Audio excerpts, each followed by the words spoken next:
Okay, how to create a post-processing area volume. So first, in your package manager under Unity Registry, you need to have the post-processing installed.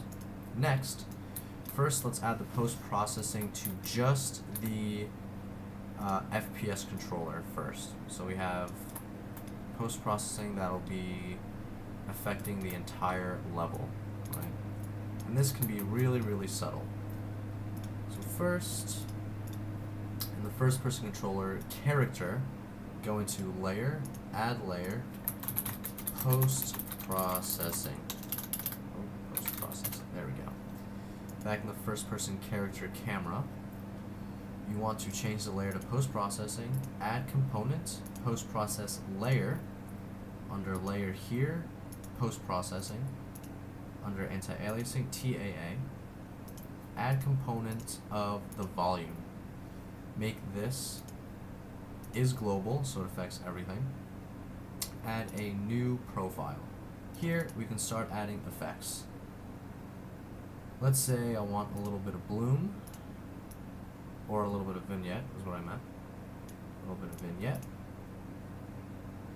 A little bit of chromatic aberration.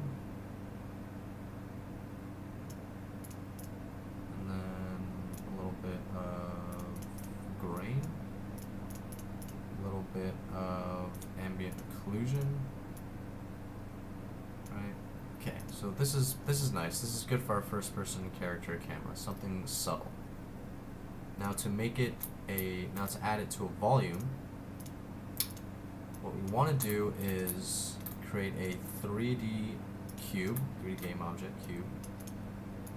Oh, here we go. Let's say that I want to just affect this little hallway right here, right?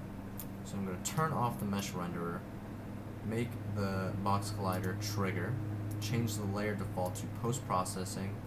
I'm going to edit the bounds to make it affect this hallway. Okay. And then just this hallway, bring that up. Okay. Bring that up. Cool. So it affects just this hallway, right? Cool. Now, under here, I'm going to add just the post-process volume. And under volume, I'm going to create a new profile that just affects the cube. Add in some more effects. Intensity of maybe 1. Lens distortion, make that go crazy.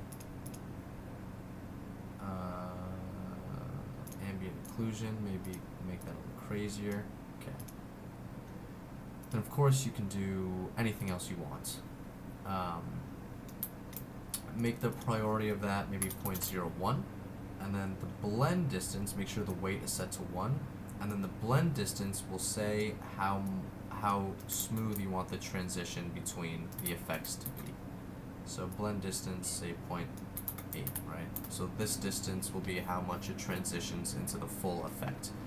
And of course you can put this in any sort of hallway, maybe this hallway is much lighter, brighter because we're kind of outside a little bit. This hallway gets more fuzzy and dark. The tint changes maybe, it's entirely up to you. So let's hit play. So this is our normal post-processing effect. I'm walking in here and we can see immediately it's changing, right? Drastic difference. Now I'm walking out and it changes. In here and it's different, right? So here it's like nice and bright. I'm getting deeper into the level. Maybe things are getting darker and hazier, right? We could even increase the blend distance to maybe 0.2 or 2. It's going to be a much smoother transition. See that?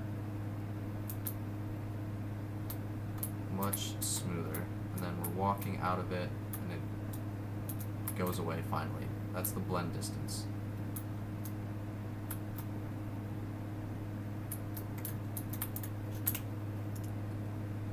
And that's how to add post-processing to a certain area volume.